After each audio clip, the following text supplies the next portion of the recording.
Fala, estudante que está fazendo o Enem 2023.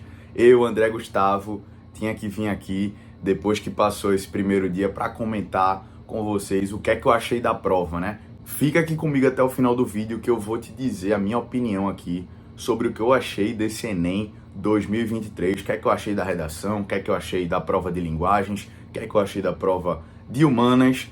Então, vamos comigo aqui.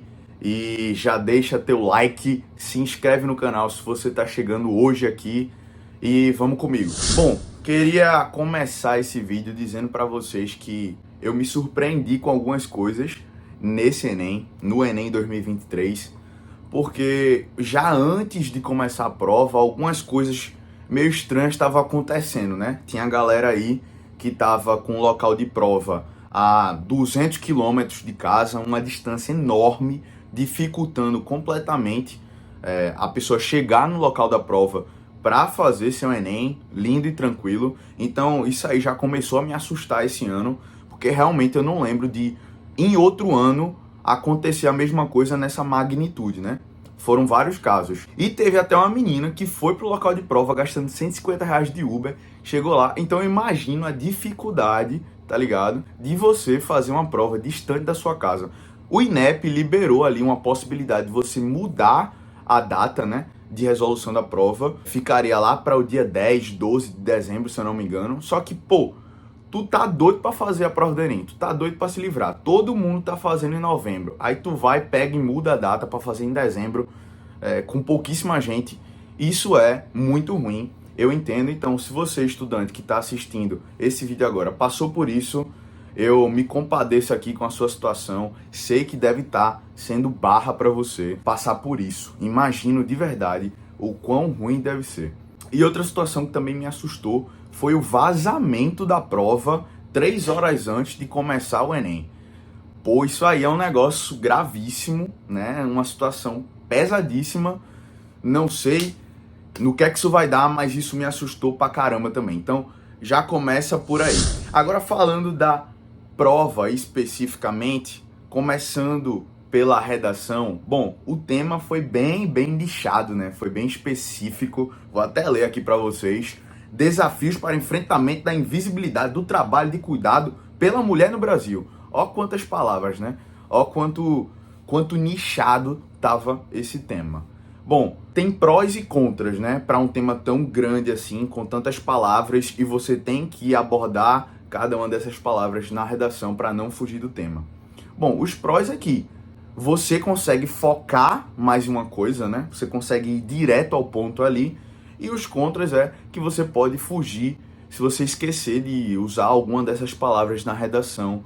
Se ao invés de falar dos desafios, falar de outra coisa, se esquecer que é para o enfrentamento da invisibilidade, falar de outra coisa também foge. Então tem prós e contras. E ainda tinha a questão de você identificar se era o problema da mulher trabalhar com o cuidado, né, uma enfermeira ou uma cuidadora de idosos ou uma babá, essa questão, né, profissional, ou a mulher que tem uma profissão que não é de cuidado e quando chega em casa tem que cuidar do lar, tem que cuidar da família, tem que gerir ali a própria casa. Então ainda tinha essa diferenciação.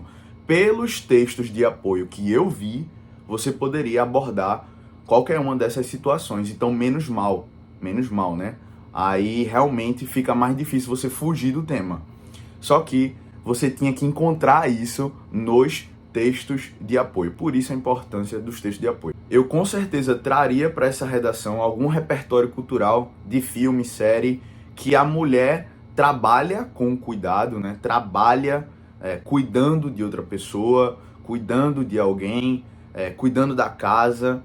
Um exemplo, Cinderela, que cuida da casa para as irmãs, que faz ali os seus afazeres domésticos, poderia usar isso como repertório. Ou traria algum filme, alguma série, algum documentário que abordaria a dificuldade justamente naquela posição da mulher que está como enfermeira, que está como cuidadora de idosos, que está como babá, as dificuldades que ela enfrenta nessa situação. Também traria alguma parte de movimento feminista para englobar isso tudo.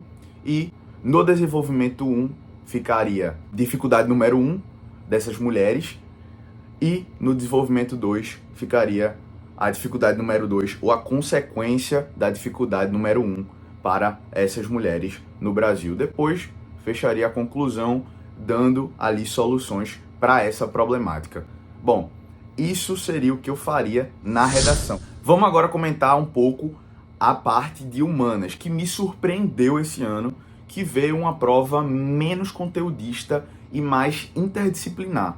Isso é uma coisa muito boa pra gente que está fazendo o Enem, porque a prova de humanas já não tem tanto peso assim, né? A gente que quer medicina, a gente sabe que humanas não tem tanto peso assim. Tira mais peso ainda da parte de humanas quando ela vem mais interdisciplinar, mais interpretativa, porque a gente consegue fazer as questões mesmo sem saber de conteúdo. É o que eu falo para vocês. O Enem não é só conteúdo. Então, a gente interpretando aquelas questões, a gente tem mais chance ainda de acertar sem precisar daquele assunto propriamente dito. E foi assim que veio a prova de humanas esse ano. Pelo que eu vi, teve muita questão que era só tu ler, cara. Tu ler. O texto que tava ali, tu marcava certo. Então, só de eu ler ali o textinho já dava para marcar a resposta certa. Isso é coisa boa pra gente. Tira mais peso ainda de humanas, beleza? E eu percebo que tá voltando um pouquinho daquele Enem mais interdisciplinar mesmo, né? Porque ao longo dos anos estava vindo um Enem mais conteudista. Esse ano, não sei porquê, deu uma freadinha e veio mais interdisciplinar e interpretativo. Coisa boa, gostei de verdade disso. E a prova de linguagens, como sempre, muitos textos, né? Muita coisa pra gente ler. A prova de linguagens, pelo que eu percebo ao longo dos anos, não muda muita coisa, fica mais ou menos ali a mesma coisa sempre, então não tem por que a gente se aperrear, beleza?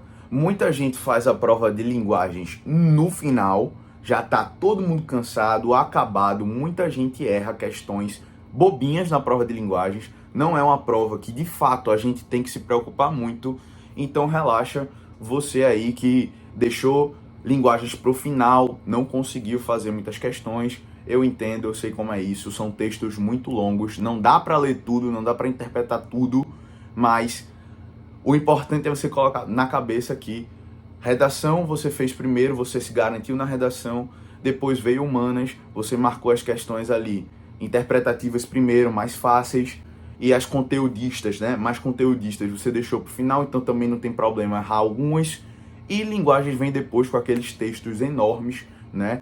Com cada lapa de poema que só Deus na causa. Mas eu gostei desse Enem. Eu acredito que vocês que acompanharam as dicas aqui se deram bem nesse primeiro dia. Comenta aqui embaixo o que é que tu achou do Enem, o que é que tu achou desses perrengues que eu falei no começo do vídeo.